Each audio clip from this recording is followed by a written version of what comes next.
What is going on, beautiful people? I am Lee Hammock, the diagnosed self-aware narcissist known as Mental Healers, and welcome to another episode of A Narcissist Explains. In today's episode, we're going to be talking about what happens after the narcissistic rage subsides. How does the narcissist react? What do they do? Some of them. Stay tuned, like, and subscribe. So this person is asking, how do some narcissists and toxic people feel after the narcissistic rage has subsided? And of course, if you're new here, I'm a narcissist. I actually have narcissistic personality disorder. The first question she asks is, do they regret the rage?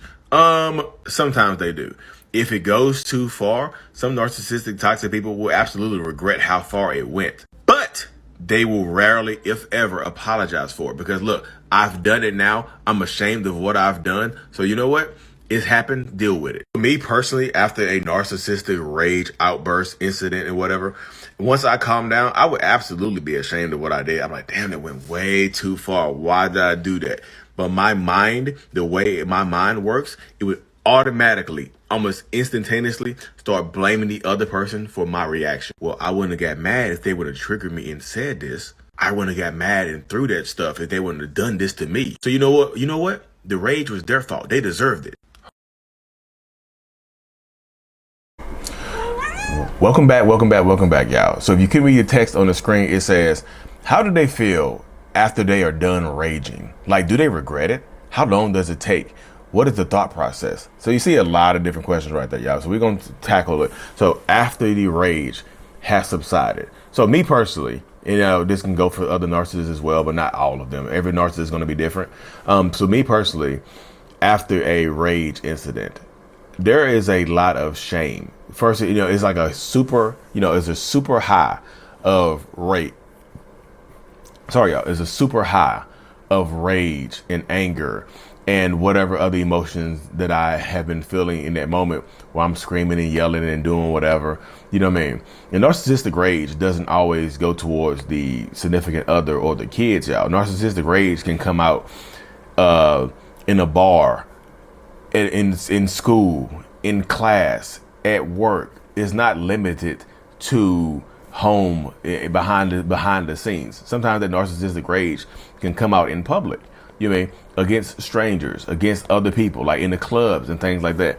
I feel like a lot of my narcissistic rage, I had rage incidents with my wife and my significant others and things like that. But I also had rage incidents when I was, growing up as well. Not when I was growing up, when I was in school or when I was partying at a club, at a bar and stuff like that. Like somebody would say something and it would just pop off, like the top would pop damn near immediately.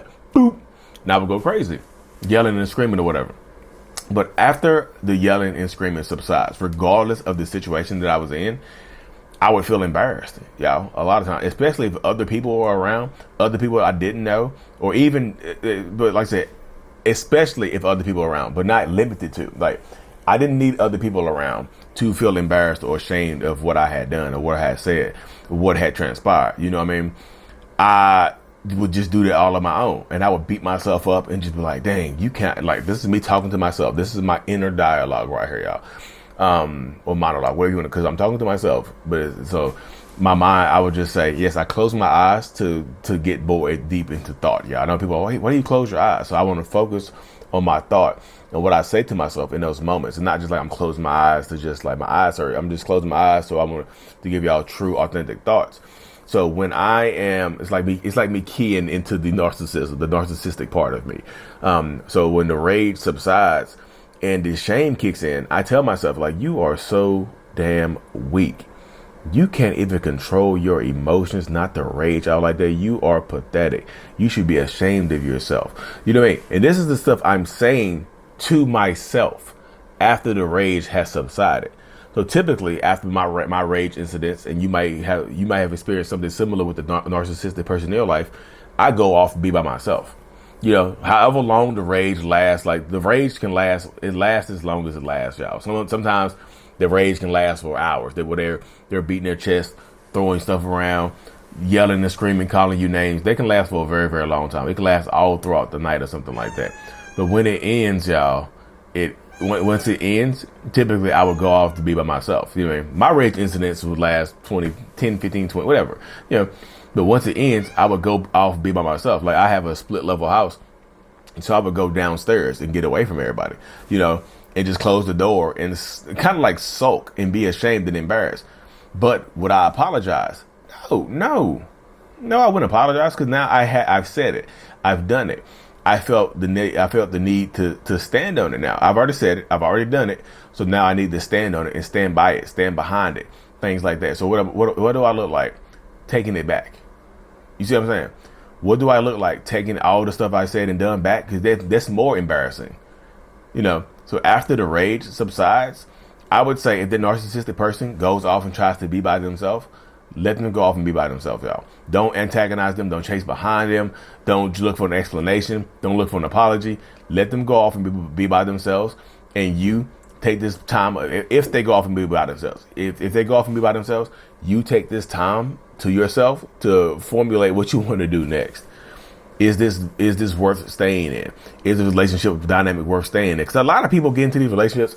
A lot of people see my relationship, they're like, well, does your wife feel the same way? Yeah, my wife was scared of my rage. She had to tiptoe around me for a long time. And that's not me.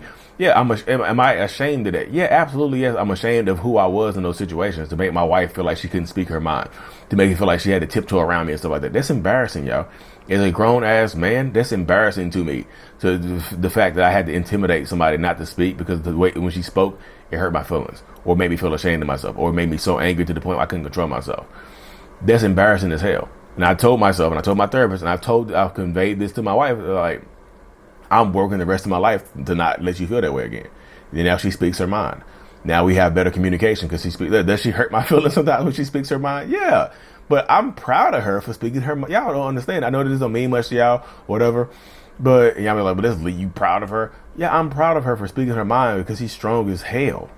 I don't think y'all understand. I love strong women. I love strong women. But that's how it goes, y'all.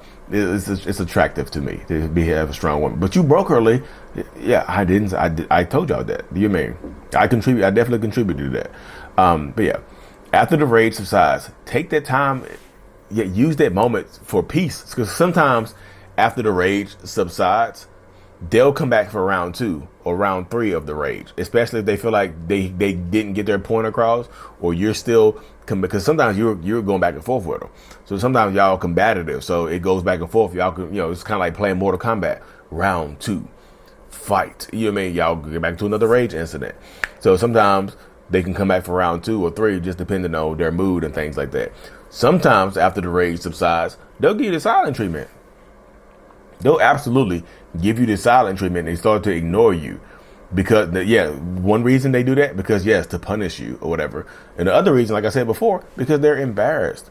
They're ashamed of what happened. They're ashamed of what transpired. And they probably can't even look you in the eye. They probably walk in there. It's kind of like a dog that has done something bad.